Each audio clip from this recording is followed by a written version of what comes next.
बिस्मिल्लाहिर्रहमानिर्रहीम। अस्सलाम वालेकुम डियर स्टूडेंट। इस वीडियो के अंदर हमने डिस्कस करना है चैप्टर नंबर 4 के शॉर्ट क्वेश्चंस के बारे में। सबसे पहला शॉर्ट क्वेश्चन है 4.2 define the following terms. मंदरजा Zail जो हमारे पास टर्म्स मौजूद है उनको हमने डिस्कस करना है। सबसे पहली टर्म उसने बताई है कि रिजल्टेंट वेक्टर, दूसरी जो टर्म है वो है टॉर्क, तीसरी जो है ये है centre of mass and last में है सेंटर ऑफ ग्रेविटी। तो इसको देख लें। सबसे पहले resultant vector, a vector which has the same combined effect of the all vector to be added. अब a vector has the same effect होगा उसका combined effect of all the vector to be added. अब जितने भी vectors को क्या किया जाएगा, ऐड किया जाएगा, उन सब वेक्टर्स का जो इफेक्ट होगा वो क्या होगा, सेम होगा। सेकंड टर्म हमारे पास है टॉर्क। टॉर्क की डेफिनेशन आपने पढ़ी हुई है। टॉर्क का टर्निंग इफेक्ट ऑफ फोर्स, जो चैप्टर नंबर 4 का जो असल में नाम था वही उस टर्निंग इफेक्ट ऑफ फोर्स, वही असल में टॉर्क की डेफिनेशन होती है। The turning effect of force on a body is called torque. किसी भी फोर्स के गर्दिशी असर को टॉर्क या मोमेंट ऑफ फोर्स भी कहते हैं। उसके बाद है कि ये एक वेक्टर क्वांटिटी है और इसका जो फार्मूला होता है mathematically form tau is equal to F cross L, और इसका जो यूनिट होता है वो न्यूटन मीटर होता है। तीसरे नंबर पर हमारे पास आती है centre of mass. Centre of mass of a system is such a point. Centre of mass of a system एक ऐसा पॉइंट होता है वेयर एन अप्लाइड फोर्स, जहां पर कोई भी फोर्स लगाई जाए या लगाई जाने वाली force causes the system to move, system को क्या करती है, मूव करवाती है, मूव करवाने की वजह बनती है विदाउट रोटेशन, उसे घुमाए बगैर। अब अगर आपको आपने मेरी प्रीवियस वीडियो देखी हुई है सेंटर ऑफ मास की, तो उसके अंदर हमने इस टाइप का एक एग्जांपल बनाई थी जिसकी एक साइड भारी थी और दूसरी साइड हल्की थी। तो हमने उसके सेंटर ऑफ मास को क्या किया था, वो पॉइंट बताया था जहां पर उन दोनों का जो बैलेंस है वो इक्वल हो सके, ताकि वो बॉडी रोटेट ना करे यानी मूव ना करे। इस क्वेश्चन की लास्ट जो टर्म है वो है सेंटर ऑफ ग्रेविटी।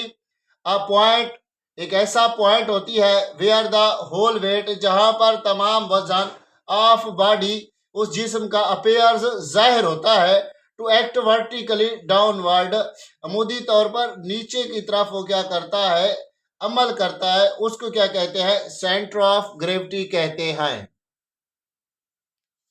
अब हम डिस्कस करते हैं 4.3 differentiate between like and unlike parallel forces, torque and couple, stable and neutral equilibrium। अब like and unlike parallel forces की बात करते हैं। the parallel forces having same direction, वो parallel forces जिनकी डायरेक्शन क्या हो, सेम हो, कॉल्ड उनको कहते हैं like parallel forces। अब उनकी डायरेक्शन कुछ इस तरह होगी कि दोनों की डायरेक्शन अगर एक ही सिमत में होगी तो दोनों फोर्सेस क्या होंगी, लाइक पैरेलल फोर्सेस होंगी। अब दूसरी देखें, the parallel forces having opposite direction, वो पैरेलल फोर्सेस जिनकी डायरेक्शन क्या हो, अपोजिट हो। एक की अगर इस साइड पर है तो दूसरी की इस साइड पर होनी चाहिए, तो these forces are called unlike parallel forces. अब इसकी आप मिसाल स्टीयरिंग व्हील की भी ले सकते हैं, क्योंकि स्टीयरिंग व्हील की अगर आप एक साइड को क्या करते हैं, खींचते हैं, तो दूसरा क्या, अगर इसको अपोजिट लेंगे तो ये क्या होगा, इसके इस साइड पर आएगा, यानी जब आप इसको घुमाएंगे, ठीक है, तो इन दोनों की डायरेक्शन क्या होगी, अपोजिट होगी। उसके बाद टार्क एंड कपल की बात करते हैं। टार्क क्या होता है, turning effect of force is called torque. किसी भी जिस्म के फोर्स के गर्दिशी असर को क्या कहते हैं, टॉर्क कहते हैं। ये एक वेक्टर क्वांटिटी है क्योंकि फोर्स हमारे पास वेक्टर क्वांटिटी है, और इसकी जो मैथमेटिकल फॉर्म होती है वो होती है tau is equal to F cross L, और इसका जो यूनिट होता है वो होता है न्यूटन मीटर। उसके बाद कपल की बात करते हैं। Two parallel forces having same magnitude, दो पैरेलल फोर्सेज होंगी जिनकी मिकदार तो सेम होगी but opposite direction of the same body form couple. अब उनकी जो डायरेक्शन होगी वो क्या होगी, अपोजिट होगी, और वो क्या बनाती है, कपल बनाती है। इसकी मिसाल भी यही स्टीयरिंग व्हील वाली ही लेते हैं। उसके बाद stable and neutral equilibrium, if after slight tilt it return to its previous position. अब स्टेबल इक्विलिब्रियम के लिए क्या है कि body is said to be in stable equilibrium, एक जिस्म उस वक्त स्टेबल इक्विलिब्रियम में होगा इफ आफ्टर स्लाइट टिल्ट, अगर हम उसको थोड़ा सा हिलाएं, it return to its previous position, वो दोबारा अपनी पिछली पोजीशन पर आ जाता है। The centre of mass centre of gravity of the body rises, तो उस बॉडी का जो सेंटर ऑफ ग्रेविटी होगा वो राइज होगा। While if a body remains in its new position, अगर बॉडी क्या करती है, अपनी नई पोजीशन में चली जाती है। व्हेन डिस्टर्ब्ड, जब इसको डिस्टर्ब किया जाता है, फ्रॉम इट्स प्रीवियस पोजीशन, यानी अपनी पहली पोजीशन से, it said to be in neutral equilibrium, तो बॉडी न्यूट्रल इक्विलिब्रियम में चली जाएगी। अब नेक्स्ट क्वेश्चन को देखें 4.4, how head to tail rule help to find the resultant force. Head to tail rule की मदद से हम रिजल्टेंट फोर्स को किस तरह फाइंड कर सकते हैं। Vector can be added by head to tail rule. असल में ये जो हमारे पास होती है ये फोर्सेज होती हैं, और रिजल्टेंट फोर्स के बारे में कहा है उसने, तो फोर्स एक वेक्टर क्वांटिटी है, इसलिए हम कहते हैं कि ये वेक्टर क्वांटिटीज हैं, वेक्टर्स को ऐड कर रहे हैं। अब वेक्टर को हम स्केलर्स की तरह नहीं ऐड और सब्ट्रैक्ट कर सकते, उनके लिए हमें स्पेशल रूल यूज करना पड़ता है जिसको हेड टू टेल रूल कहते हैं। Vector can be added by head to tail rule. Vector को हम हेड टू टेल रूल की मदद से क्या करते हैं, ऐड करते हैं। लेट ए एंड बी, हमारे पास टू वेक्टर्स हैं, एक ए है दूसरा बी है। देन बाय द रूल के मुताबिक the head of vector A, जो हेड ऑफ वेक्टर ए है, is join to the tail of vector B. अब मिसाल के तौर पर हमारे पास ये वेक्टर ए है, हमने क्या करना है, इसको ज्वाइन करना है वेक्टर बी की टेल के साथ। ये वेक्टर बी हमारे पास आ गया। उसके बाद the resultant vector of the force is obtained by the join of tail of vector A to the head of vector B. हमने क्या करना है, रिजल्टेंट वेक्टर को ड्रा करना है, उसकी टेल पहले वेक्टर की टेल के साथ और उसका हेड पहले वेक्टर के हेड के साथ ज्वाइन होगा, तो ये हमारे पास रिजल्टेंट फोर्स अमल में आएगी। नेक्स्ट क्वेश्चन को देखें। नेक्स्ट क्वेश्चन है 4.5, how can a force resolved into its rectangular component, कि एक फोर्स को किस तरह उसके रेक्टेंगुलर कंपोनेंट में हल किया जाता है, यानी रिजॉल्व किया जाता है।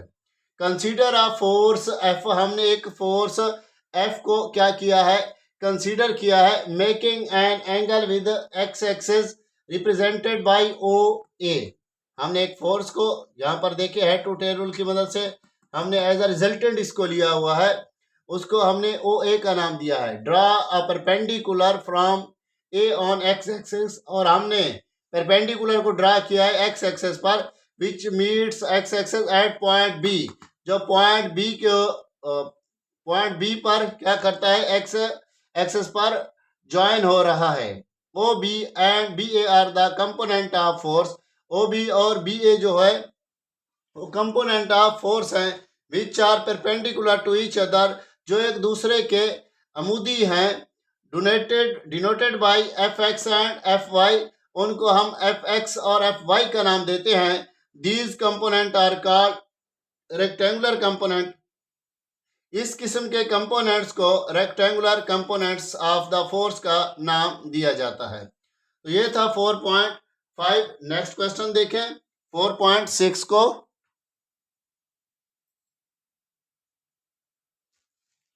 Next question, when a body is said to be in equilibrium, एक बॉडी किस वक्त इक्विलिब्रियम की हालत में होती है। If the resultant of all the forces and all the torque acting on a body is equal to 0, जब किसी भी जिस्म के ऊपर अमल करने वाली तमाम फोर्सेस का जो रिजल्टेंट है और जो उस पर टार्क अमल कर रहा है, अगर वो ज़ीरो के बराबर हो तो हमारे पास बॉडी क्या है, इक्विलिब्रियम की हालत में होगी। असल में टोटल फोर्सेस ज़ीरो कहाँ पर होती है, फर्स्ट कंडीशन ऑफ इक्विलिब्रियम के अंदर होती हैं, और टोटल टार्क जो ज़ीरो होता है वो second condition of the equilibrium में होता है। अब 4.7 है, इसको देखें, explain the first condition of equilibrium. अब फर्स्ट कंडीशन ऑफ इक्विलिब्रियम को देखें, the total force acting on a body will be zero. जो जितनी भी फोर्सेज होंगी अगर वो किसी जिस्म पर अमल कर रही होंगी वो ज़ीरो के बराबर होंगी। Then it satisfied first condition of equilibrium. तब ये फर्स्ट कंडीशन ऑफ इक्विलिब्रियम को क्या करती है, सेटिस्फाइड करती है। Summation F is equal to zero. Summation असल में सिग्मा यानी मजमुआ को ज़ाहिर करती हैं। तमाम फोर्सेस का मजमुआ किसके इक्वल होगा, ज़ीरो के इक्वल होगा। अब हमारे पास अगर फोर्स के ज़्यादा कंपोनेंट्स हो गए यानी एफ एक्स और एफ वाई होगा, यानी x1 x2 x3 y1 y2 y3 up to n, तो ये तमाम की तमाम किसके इक्वल होंगी, ज़ीरो के इक्वल होंगी। और ये किसको सेटिस्फाइड करती हैं, ये first condition of the equilibrium को सेटिस्फाइड करती हैं। तो ये था आज का हमारा टॉपिक जिसको हमने डिस्कस किया है। जो शॉर्ट क्वेश्चन बच गए हैं उनको हम नेक्स्ट वीडियो में डिस्कस करते हैं। तब तक के लिए इजाज़त चाहता हूँ, दुआ में याद रखिएगा। खुदा हाफिज़, जज़ाकल्लाह।